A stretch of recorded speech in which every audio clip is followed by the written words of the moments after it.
gotta run. I'll be right back. But go ahead.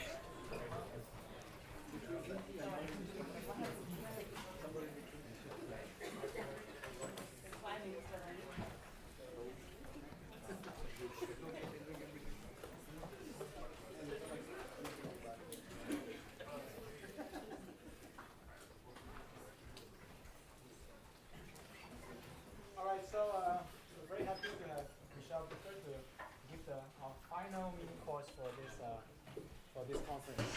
Thank you.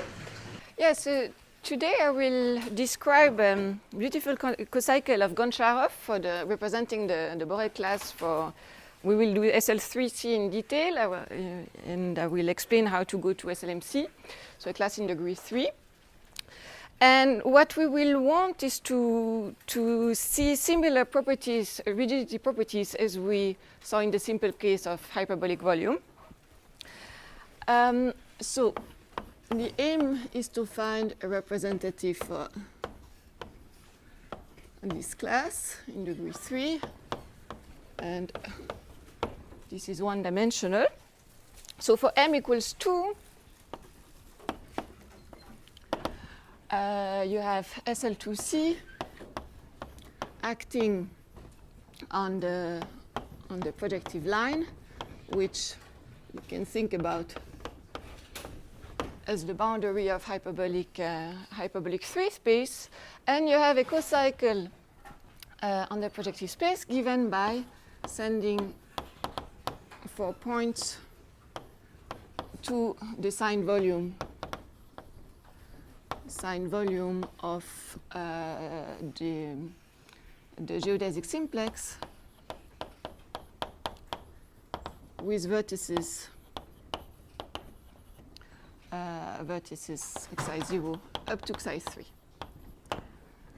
Okay, and as we discussed last time, by evaluation, this gives you then a cocycle, a three-dimensional cocycle for the group SL2C.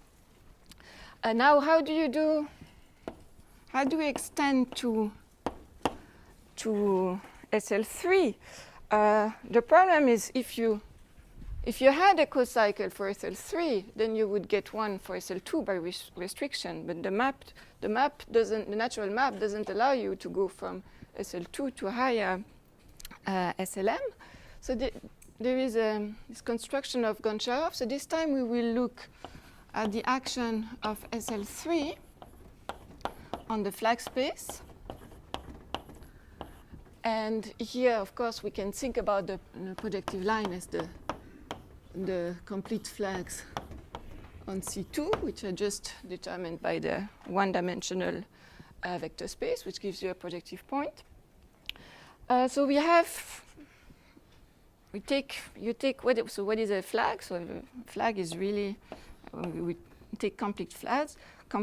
So it's a zero-dimensional space in a one-dimensional space, in a two-dimensional space, okay, in C3. And if you look at it projectively,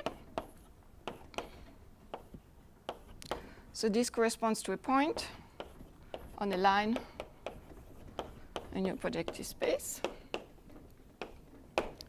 So now you are given four such flags. So this means that you have, this is one flag. I mean, I make a projective picture. This is one flag, and you have 4 of them. So here's another one, 3, and 4. And you want to associate an invariant to that. So what do you have? If you look at each line, on each line, and this is really a copy of the projective line, you have 4 points. You have the point of your flag, and you have 3 intersection points.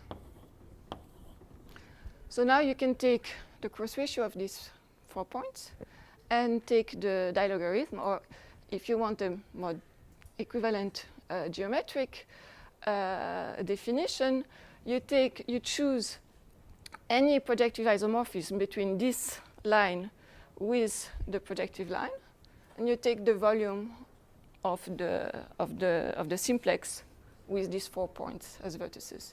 And this is well defined, because if you had chosen another isomorphism, then this would differ by an isometry of the boundary of your hyperbolic space. So let me write it down.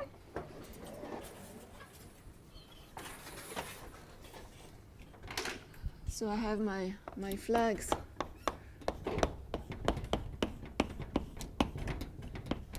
here. So they are given by projective point pi on the line Li. And what I define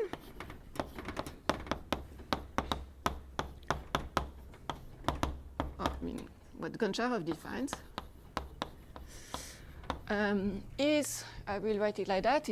I will write it as the volume sum over all these lines of the volume in the line, meaning either, the volume in the boundary of hyperbolic space modulo a projective isomorphism of what?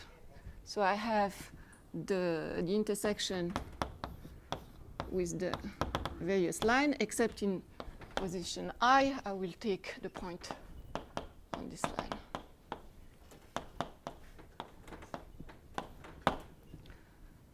Okay, and this is the definition for generic flags. Now it's a kind of miraculous fact. So let's say theorem that this function defined like that satisfies the cocycle relation. So there are several ways to prove this, but so let us start with the beginning of the proof. So what do we need to do? We take the co-boundary. So now we have one more flag. So we have 5 flags.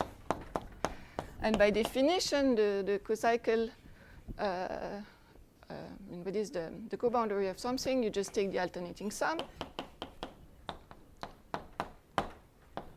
Minus 1 to the power I of your cochain evaluated on all but the i's flag which you have removed.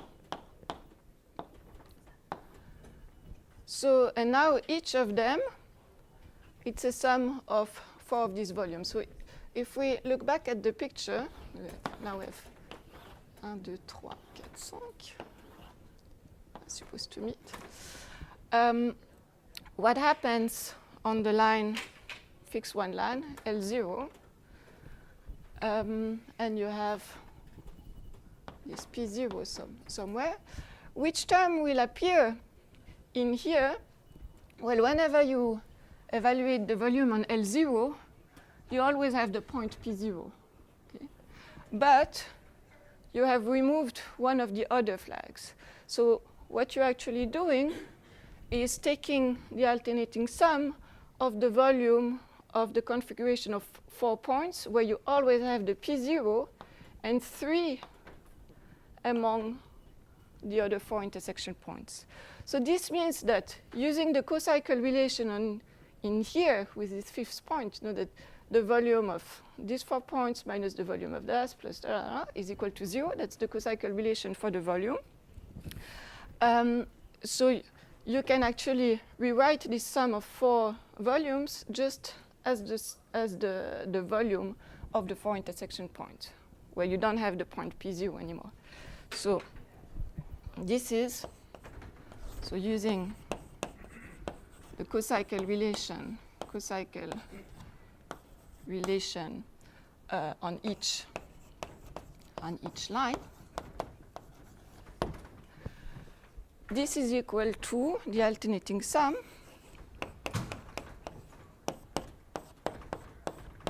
where now, so you take the volume on each of this line, and you take the 4 intersection points with the other line. So L0 intersected Li, so then you don't have the Li anymore. L4. L4 Li. Okay, so this means in this picture we can completely forget about the points. And you have this, so these volumes, or this dilogarithm of cross ratio, which live in different projective lines. And now there are two ways you can go around to prove that this alternating sum is really equal to 0. What you can do if you like algebra is, well, you have a lot of transitivity, right, of SL3C on the, now you don't have flags anymore, you just have lines. So you know that SL3 acts 4 transitively on its line, so you can fix 4 of this line, and the 5th one is just given by 2 complex variables.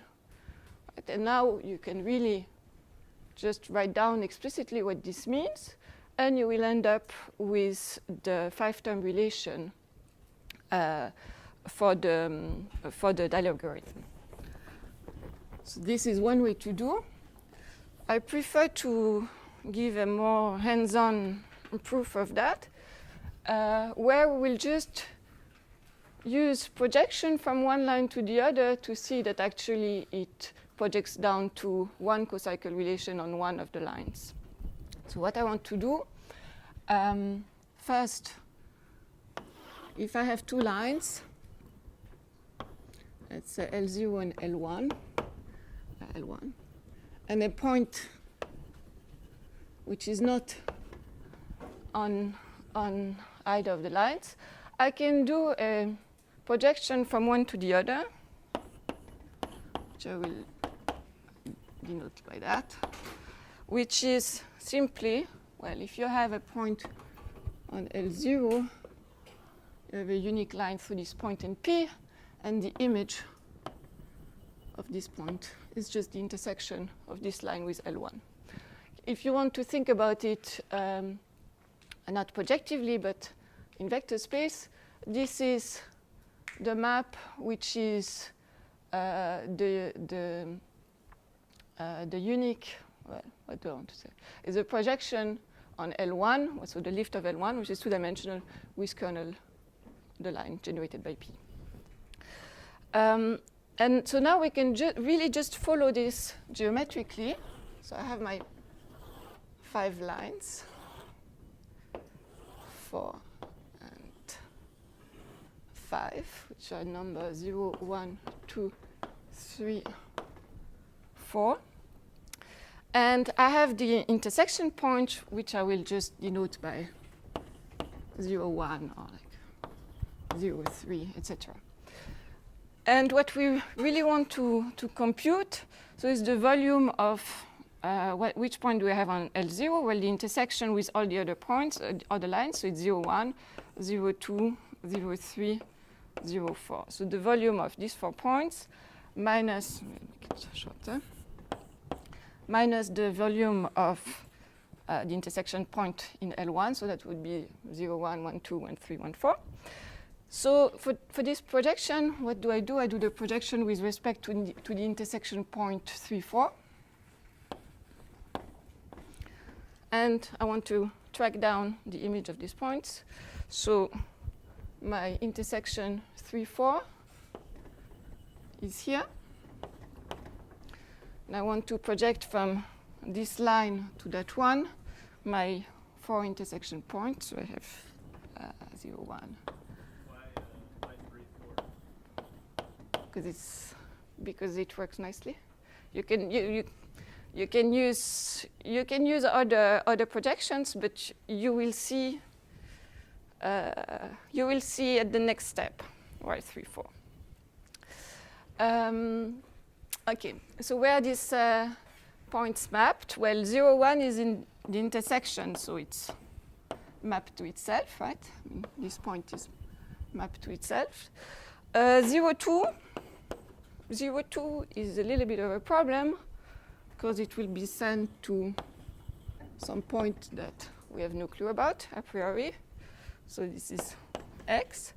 But 0, 3 and 0, 4 are nice because if you look 0, 3, from that point, need to project it to the line 1. So this is mapped to 1, 3. And similarly, 0, 4 would be mapped to 1, 4. So you recover here all but one of the intersection point. We are just missing 1, 2, which I put here. 1, 4, thank you. Okay, and now you project to L2, again with respect to the point 3, 4. And now, so L1, 2 is in the intersection, so it stays where it is. 0, 1, let's say. 0, 1, you want to project it to the second line, will be mapped to something we don't know. And the nice point here is that x, which we didn't really want, x now you project it to the line 2. From this point, it's mapped back to 0, 2. So you recover one of the points you wanted. And again, 1, 3, 1, 4, you have the same phenomena that it's just going to be sent to these intersection points. And you can continue to L3. So now for L3, I will take the projection with respect to 0, 1. And 0, 1, 0, 1 is here. I want to go from the second line to the third. I have the point 1, 2. It's just going to be mapped to 1, 3. And similarly, 0, 2 is mapped to 1, 3. And again, here we'll see that y you project it with respect to this line here, to this point here, to the third line. So it's going to be mapped to something you like. 3, 4. 0, 2 goes to 0, 3, thank you. Good. I thought I would have lost all of you by now. Good. And 2, 3. I just really like this proof, so I'm sorry I have to go to go through it, but I really like it. Okay, 2, 3. 2, 3, well, you tell me. What? 2, 3 goes to 2, 3 is in the intersection, so it stays where it is, right? And then 2, 4 will be mapped to something that we don't know, but we will recover later. So 2, 4 is, where is it? 2, 4 is here. You project with respect to that one to the third line. So it's going to be mapped to a point Z here. Okay, and then finally,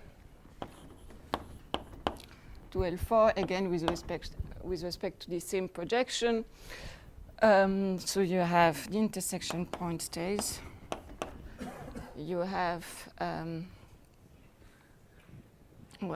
3 and 0, 3, which are mapped to 0, 4, 1, 4.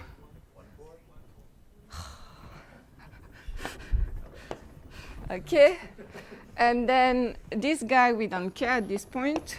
It's mapped to something, and the Z will be mapped back to something we know. Because we project from 0, from Z to the fourth line, so it's mapped to 2, 4. Okay, so now if we look at the cocycle relation of these 5 points here, you see that what you actually get, I mean the volume of these 4 points here, I mean we just mapped by projective isomorphism, this is exactly the same as the volume of these 4 points here. And similarly, if you remove that one, you get the volume of this one, etc.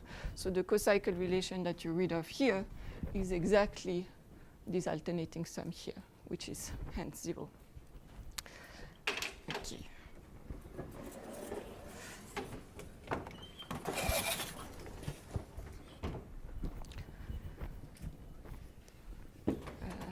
I want this.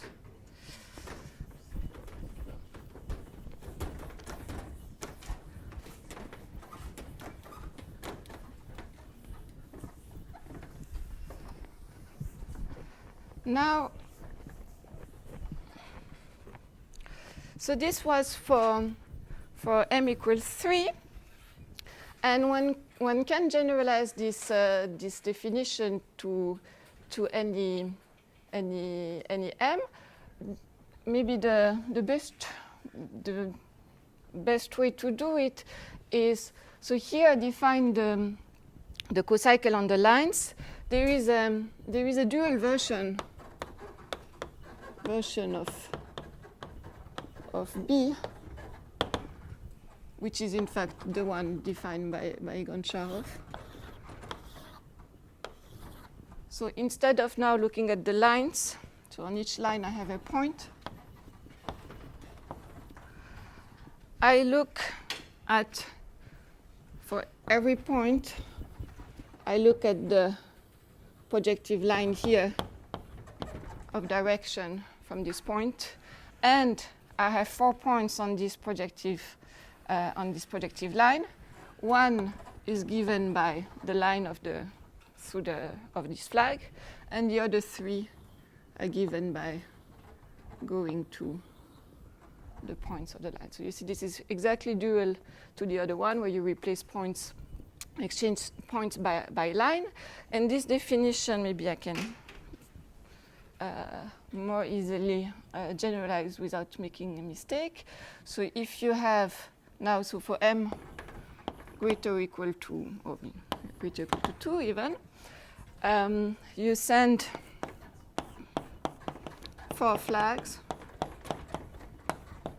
So a flag is, I write it in the linear case. So it's 0 in fi1, etc.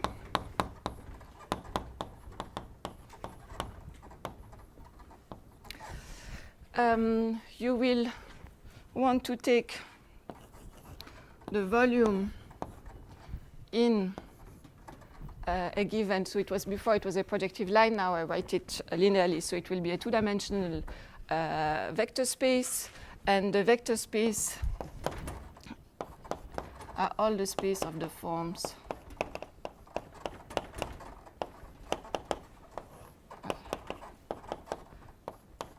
so you make the sum over the indices so that this vector space has dimension 2. And then you take the volume in this space of the points given by the flags.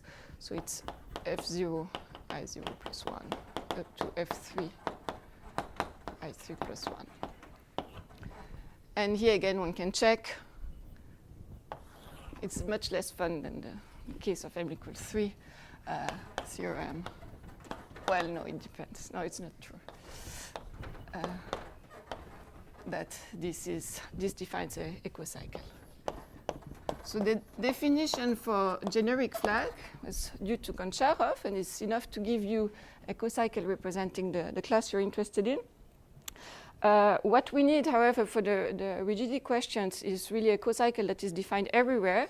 So but in fact, this definition works as it is.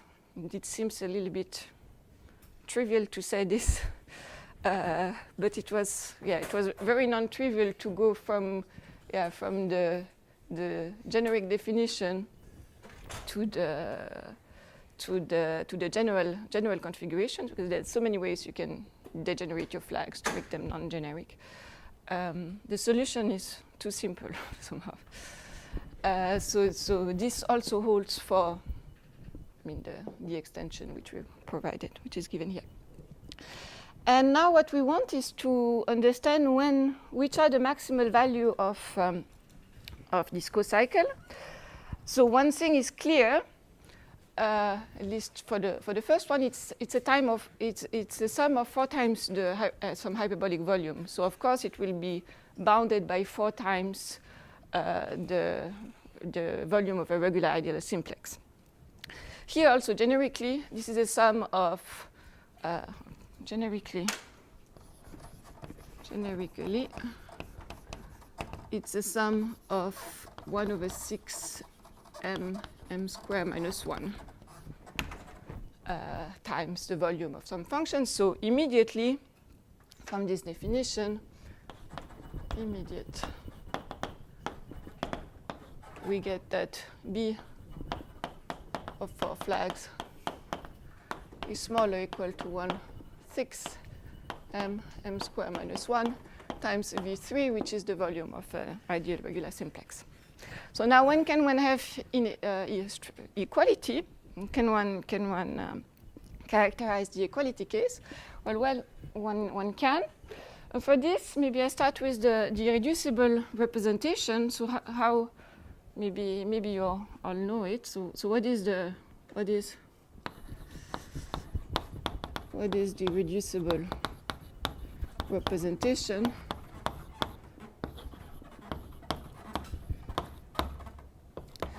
Okay, so it's constructed SL2C. You can think of it as acting, it acts on C2, of course. And C2 you can think as the homogeneous degree 1 polynomials in 2 variables, x and y. Okay, and what is the action? Of course, it's xy. It's the usual multiplication, so ax plus b and c plus y, dy. And now, because it acts on homogeneous degree 1 polynomial, it also acts on homogeneous degree whatever, so m minus 1 polynomials in 2 variables. And you can get the representation explicitly, where is x squared will be mapped to the square of ax plus by. So you really get a representation which is, I can write it down for m equals 3. It's somehow disappointingly not, the metric representation is not as symmetric as one could wish for. I'm confused by that formula. Yes. So you have these flags, and then what is the volume of V of F0? So V is a 2-dimensional vector space, right? You can think about it projectively. It's a projective line. Is that thing? So V is defined using that. So V is a 2-dimensional. We suppose that this quotient is 2-dimensional, right? And now this I0 plus 1 dimensional space, in this projection, you see you kill F0, I0 in here. So you're left with a line. And so projectively, this gives you a point in the projectivization of V. So you have 4 points. So V is, so you only add 1 to F0 and F3. In the middle is the same as the denominator. What? Are you taking F0, I0 plus 1, F1, Yes. I1 plus 1? Yes. Then it's called dimension 4, right? Because the top guy has 1 more in each. No, you suppose. So for example, in the example we had before, you can take all but 1 to be CM. All but 1 to be CM.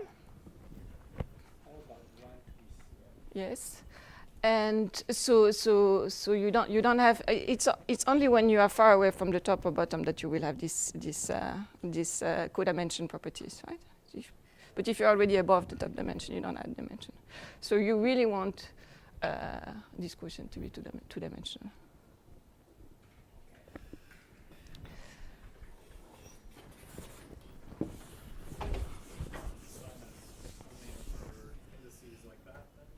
Yes. Yes. You just take the indices where that quotient is too much. Exactly. So it's like you can express it's I0 plus I1 plus I2 plus I3, I don't know, n minus something. And this is where the 1/6 m squared minus 1 comes from. So maybe I can just write it down the matrix representation is A square, 2AC, C square, and AB, AD plus BC, CD. I don't know, I always was puzzled by this 1 and 2 here. But this is, no, sorry, this is B, DB, BD, and D square. But the corresponding boundary map is much nicer, and that's the one we want to work with. So this induced boundary map, so from the boundary for SL2, which is the projective line, and the flex space. And it's given, maybe I make it for m equals 3. So you want to associate a two-dimensional space. That's the space generated by xy 0, 0, xy. And then you want to pick a point in here that will be x square 2yx y square. It's like the first column. What? It's like Yes, this one is like the first column, but this one is the space generated by these two. Or like, yeah, depends which way you start. And this one is indeed a linear combination of these two. It's x times the first vector plus y times the second vector. And similarly, so in general and we need this very explicit description to actually work with. So here you will have the m minus 1 dimensional space generated by these shifted xy's. Then here you have the shifting of this one, 2yx, y, 0. You have one less.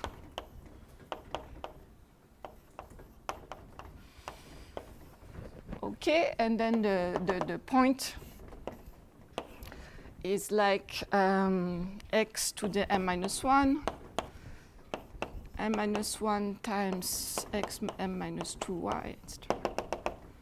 Right, you have the Pascal triangle showing up. And so to go back to this maximality question, can explicitly show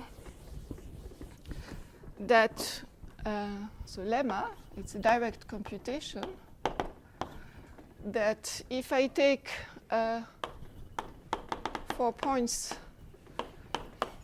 in the boundary of my hyperbolic space, and I map them by this irreducible representation, then B of this image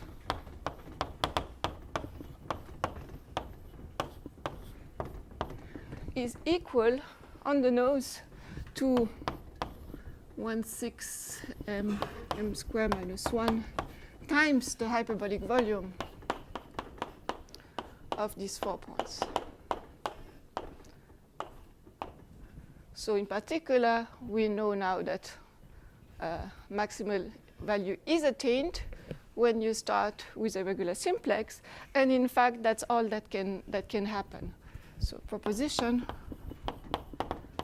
B of f0, f3 is maximal, so equal to this, if and only if the fi are the image by this irreducible boundary map of some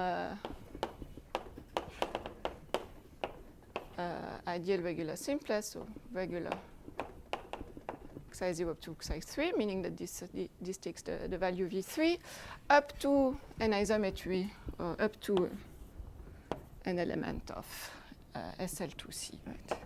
SLMC. And this is not so hard to prove. I can at least give you a proof for m equals 3. So here you do not assume any transitionality between the flags. No. As long as the dimension of V is 2. Yes. Okay, yeah. And if you say this, then I should say something more, that it could be that when they are not generic, one of these points is actually mapped to 0. And in that case, so it wouldn't define a volume. It doesn't make sense to productivize in that case. We just set it to be 0.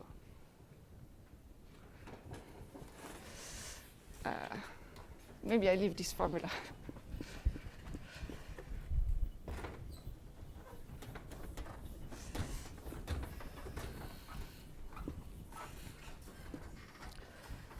And so for m equals 3,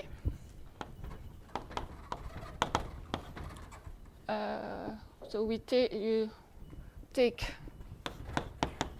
F0, F3 to be 4 flags. Well, maybe I should say something before that. One can show from this, from the definition, that whenever the flags are not maximal, you will actually get less than the total amount of terms in this sum. You have you don't have enough space of the right dimension.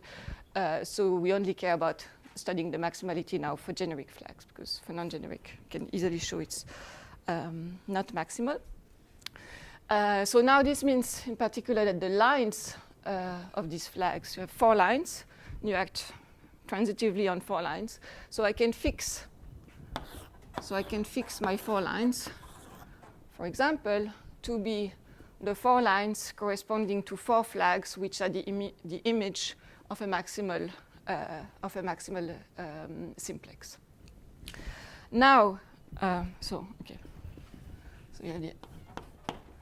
by 4 transitivity on lines implies that without loss of generality, well, up to a transformation in SL3C, I can suppose that the line of Fi is equal to the line of the image of a 4 tuple where xi0, xi3 is maximal.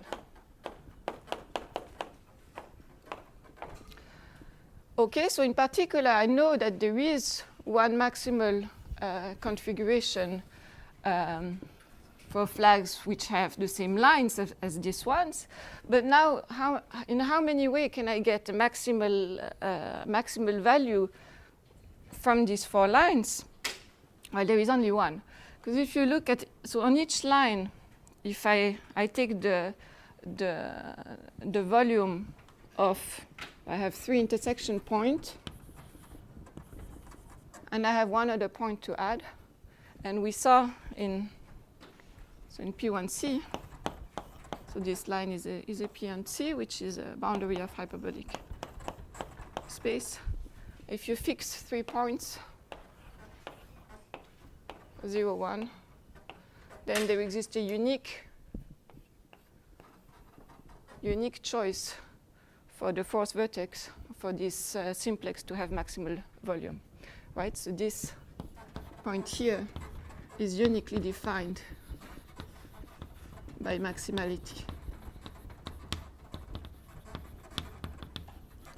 So this means that the missing points, the points in these flags here has to be the same as the point of the flag here, which proves this proposition. And maybe I stop here for the first one.